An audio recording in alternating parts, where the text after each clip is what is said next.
मेरा नाम अभिषेक बारिट है और इस वक्त आप धमचिक.com का स्पेशल सेगमेंट एक किस्सा का हिस्सा बन रहे हैं।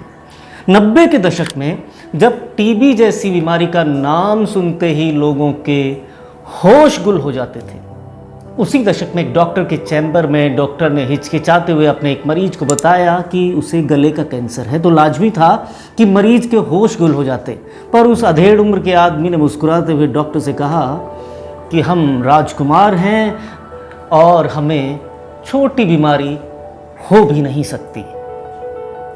जी हाँ, ये शख्सियत कोई और नहीं, हिंदुस्तानी सिनेमा की खनकती हुई आवाज़ के धनी राजकुमार थे। इनका मूल नाम कुलभूषण पंडित था। राजकुमार का जन्म बलूचिस्तान में कश्मीरी पंडित परिवार में हुआ था। बाद में उन्होंने 1940 में पुलिस की नौकरी ज्वाइन की। जब वे मुंबई के माहिम पुलिस स्टेशन में सब इंस्पेक्टर थे तो इनके साथ ही एक सिपाही ने इनके हाव भाव देखकर एक दिन इनसे कहा कि आपका व्यक्तित्व फिल्मों में काम करने वाले हीरो जैसा है, आप फिल्म इंडस्ट्री ज्वाइन कर लीजिए। राजकुमार को ये बात जम गई। राजकुमार जिस थाने में सब इंस्पेक्टर थे वहाँ फिल्म इंडस्ट्री के लोगों का आना जाना रहता था। एक दिन निर्माता निर्देशक बलदेव दुबे राजकुमार के थाने आए और राजकुमार की आवाज़ और हाव भाव से वो काफ़ी प्रभावित हुए और साथ ही उन्होंने राजकुमार को अपनी फिल्म शाही बाजार में बतौर हीरो का काम करने की पेशकश भी कर डाली। राजकुमार ने अब सोचकर कि वो फिल्मों में एक्टिंग करेंगे नौकरी छोड़ दी और फिल्म इंडस्ट्री की तरफ रुख कर लिया। शाही बाजार को बनने में काफ़ी लंबा वक्त लग गया। इंडस्ट्री में राजकुमार के संघर्ष का दौर शुरू हो गया। जीवन यापन के लिए उन्होंने 1952 की प्रदर्शित फिल्म रंगीली में एक छोटी सी भूमिका स्वीकार कर ली। इस फिल्म का पता ही नहीं चला कि ये कब आई और कब चली गई। इसी बीच शाही बाजार भी सिनेमा घरों में कोई खास प्रदर्शन नहीं कर पाई। 1952 से 1957 तक राजकुमार ने फिल्म इंडस्ट्री में संघर्ष का दौर देखा। फिल्म रंगीली के बाद उन्होंने अवसर, घमंड, कृष्ण सुदामा शरीकी फिल्मों में छोटे छोटे किरदार निभाना शुरू कर दिया। 1957 में राजकुमार का संघर्ष सफलता की दास्तान लिखने के लिए अब तैयार हो चुका था। इसी समय महबूब खान की फिल्म मदर इंडिया में उन्हें एक छोटी सी भूमिका मिल गई। हालांकि मदर इंडिया पूर्णतः नरगिस पर केंद्रित थी। इस फिल्म में राजकुमार की भूमिका एक किसान की थी जो नरगिस के पति के रूप में किरदार निभा रहे थे। इस किरदार को उन्होंने इस तरह जिया कि अभिनय के लिए उनकी ख्याति बड़ी मशहूर हो गई और अब राजकुमार बतौर अभिनेता फिल्म इंडस्ट्री में स्थापित हो गए। साल 1959 में राजकुमार और दिलीप कुमार ने फिल्म पैगाम में साथ साथ काम किया, पर अपने सशक्त अभिनय के दम पर राजकुमार ने पैगाम में अपने दर्शकों का दिल जीत लिया। अब सफलता राजकुमार के पास थी, पर सफलता के आयाम छूना अभी भी बाकी था।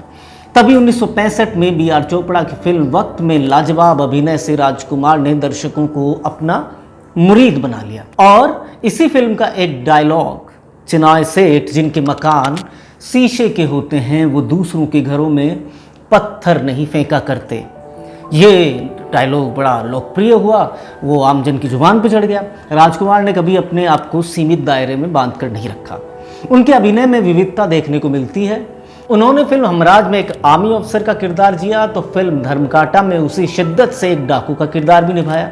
नीलकमल, हीर रांझा उनकी कामयाबी की दास्तां को आगे बढ़ा रही थी कि उसी वक्त 1971 में कमाल अमरोही की फिल्म पाकीजा में, जो कि मीना कुमारी के इर्द गिर्द घूमती है, उसमें राजकुमार ने अपने संजीदा अभिनय से नए आयाम स्थापित कर दिए। राजकुमार ने भारतीय सिनेमा को ब्लैक एंड वाइट से रंगीन होते हुए देखा था। 1980 के बाद के दौर में सिनेमा हॉल में बैठे दर्शक कैमरामैन द्वारा उनके जूतों पर फोकस करने से ही ये कयास लगा लिया करते थे कि राजकुमार की एंट्री फिल्म में हो रही है। 80 के दशक में राजकुमार ने जंगबाज, राज तिलक, सूर्या और पुलिस पब्लिक जैसी फिल्मों में किरदार निभाए। वर्ष 1991 में सुभाष घई द्वारा निर्देशित फिल्म सौदागर में 3 दशकों पहले फिल्म पैगाम में अपना दम दिखाने वाले दोनों लेजेंडरी एक्टर्स राजकुमार व दिलीप कुमार का साथ साथ काम करना और फिल्म में एक दूसरे के विरुद्ध टकराव के संवादों ने राजकुमार के अभिनय को एक नया मुकाम दिलवा दिया। राजकुमार के फिल्मी अभिनय की तरह ही उनके कुछ किस्से भी मशहूर हैं। वो अपने साथी कलाकारों को बेबाक तरीके से कुछ भी कहने में गुरेज नहीं करते थे। राजकुमार का जीवन फिल्म इंडस्ट्री में ही नहीं बल्कि अपने निजी जीवन में भी अनुशासन के साथ देखा जा सकता है। इंडस्ट्री में रहते हुए कभी भी उनके अफेयर के बारे में कोई चर्चा नहीं हुई। उन्होंने अपना पूरा जीवन पूरी तरह अपनी पत्नी जेनिफर, जिनका बाद में गायत्री नाम पड़ा, उनके प्रति उनका लगाव बेहद ही अलग दर्जे का था। उन्होंने खुद को परिवार के प्रति बिल्कुल समर्पित रखा। 90 के दशक में बाद में राजकुमार ने फिल्मों से दूरी बनाना थोड़ा थोड़ा शुरू कर दिया, क्योंकि राजकुमार को पता लग गया था कि अब उनकी मौत बेहद करीब है। और 3 जुलाई 1996 को लगभग 4 दशकों तक दर्शकों के दिलों पर राज करने वाले राजकुमार ने इस दुनिया को अलविदा भी कहा। फिल्मी दुनिया का सबसे मूडी, अक्खड़, बेबाक हीरो चला तो गया था, पर आज तक कोई फिल्म विश्लेषक ये नहीं बता पाया कि राजकुमार इन तमाम बातों के बाद भी अपने चाहने वाले और फिल्म इंडस्ट्री के तमाम लोगों के लिए वो एक मिसाल कैसे बने रहे। राजकुमार हमेशा दिलों पर राज करेंगे, क्योंकि उनका नाम ही था, नाम तथा गुण था। लेकिन आज राजकुमार के रौबीले अंदाज और एटीट्यूड के हज़ारों किस्सों में से हम आपको कमाल के 1-2 किस्से सुनाने वाले हैं। एक बार राजकुमार को मशहूर डायरेक्टर रामानंद सागर अपनी फिल्म आँखें की स्क्रिप्ट सुनाने उनके बंगलों पर गए और राजकुमार को पूरी स्क्रिप्ट भी सुना दी।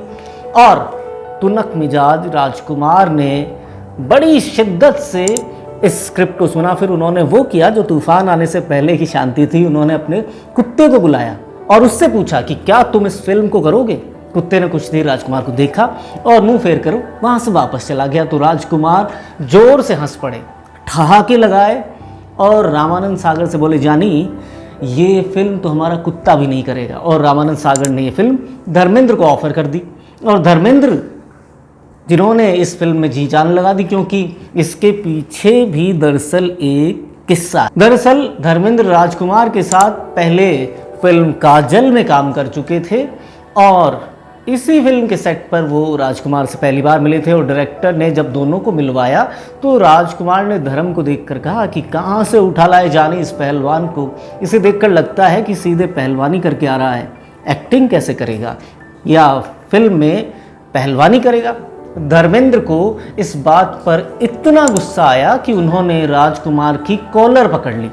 डायरेक्टर के बीच बचाव से आखिर मामला शांत हुआ, पर राजकुमार अड़ गए कि जब तक धर्मेंद्र उनसे सार्वजनिक तौर पर माफ़ी नहीं मांगेंगे वो ये फिल्म करेंगे नहीं, और अगर माफ़ी भी मांग लेते हैं तो वो उनके साथ कोई फ्रेम इस फिल्म में शेयर नहीं करेंगे।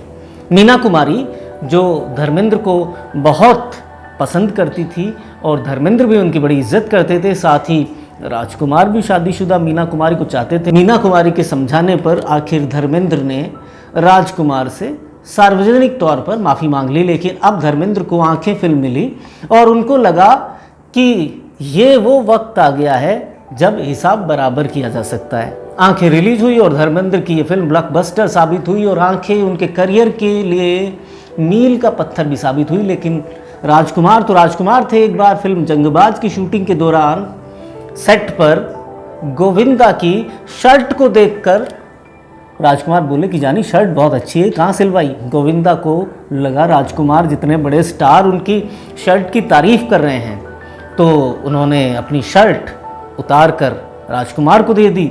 अगले दिन गोविंदा हिल गए जब उन्होंने देखा कि राजकुमार ने उनकी शर्ट की रुमाल बनवाकर अपनी जेब में डाली हुई है। एक बार एक पार्टी के दौरान सलमान खान नशे में धुत हो गए थे और राजकुमार को देखकर बोले, आप कौन। राजकुमार ने लगभग चिल्लाते हुए कहा, जानी अपने बाप से जाकर पूछना कि हम कौन हैं, तुम्हें वो हमारा परिचय बता देंगे।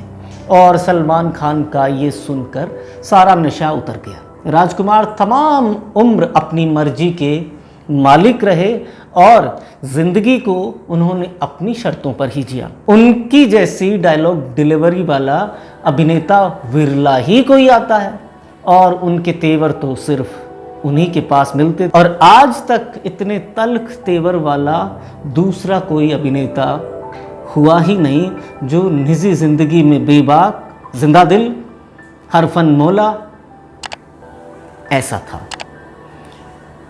अब बात बचती है किस्से की समाप्ति के बाद कि हम आपके लिए बड़े अच्छे अच्छे किस्से, कहानियाँ, खबरें जुटा कर लाते हैं।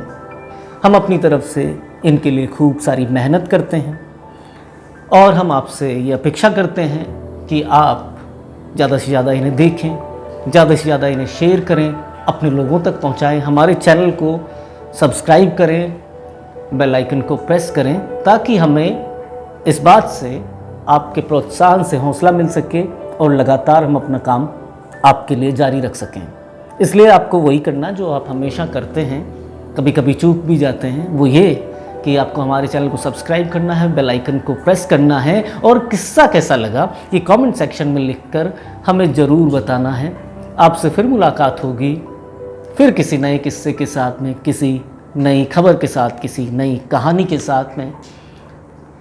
तब तक के लिए शुक्रिया।